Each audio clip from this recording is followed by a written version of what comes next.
మన తెలుగు కాంపిటేటివ్ షార్ట్స్కు స్వాగతం. ఇది శ్రీబాగ్ ఒప్పందం గురించిన శీఘ్ర సమీక్ష. అసలు 1937లో మద్రాసు ప్రెసిడెన్సీ పరిపాలనలో ఉన్నప్పుడు కోస్తా ఆంధ్ర, రాయలసీమ నాయకుల మధ్య ఉన్న భేదాభిప్రాయాలను పక్కనపెట్టి మన ప్రత్యేక ఆంధ్ర రాష్ట్ర సాధనకు బలమైన పునాది వేసిన చారిత్రక ఘట్టమే మద్రాసులోని కాశీనాథుని నాగేశ్వరరావు గారి ఇళ్లైన శ్రీబాగ్లో జరిగిన ఈ ఒప్పందం. ఇక ఇందులో ముఖ్యాంశాలు చూస్తే, మొదటిది రాజధాని లేదా హైకోర్ట్. భవిష్యత్తులో ఈ రెండింటిలో ఏదో ఒకదాన్ని ఎంచుకునే హక్కును రాయలసీమకే ఇచ్చారు.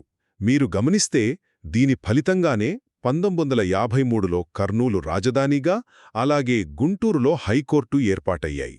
రెండవది సాగునీరు, ఆర్థిక రక్షణల విషయానికి వస్తే, కరువుతో బాధపడే రాయలసీమ ప్రాంత అభివృద్ధి కోసం తుంగభద్ర, కృష్ణా, పెన్నా నదుల నీటివాడకంలో, ప్రాజెక్టుల కేటాయింపుల్లో 10 ఏళ్లపాటు వాళ్లకే మొదటి ప్రాధాన్యత ఇవ్వాలని నిర్ణయించారు.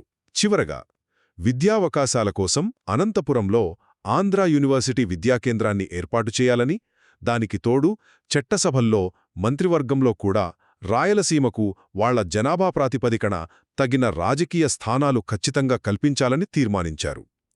ఈ శ్రీబాగ్ ఒప్పందం కేవలం ఒక కాగితపు రాజీ మాత్రమే కాదు, ప్రాంతీయ సమానత్వానికి పెద్దపీట వేస్తూ మన తెలుగు జాతి ఐక్యతను సమర్థవంతంగా చాటిచెప్పిన ఒక చారిత్రక దిక్సూచి.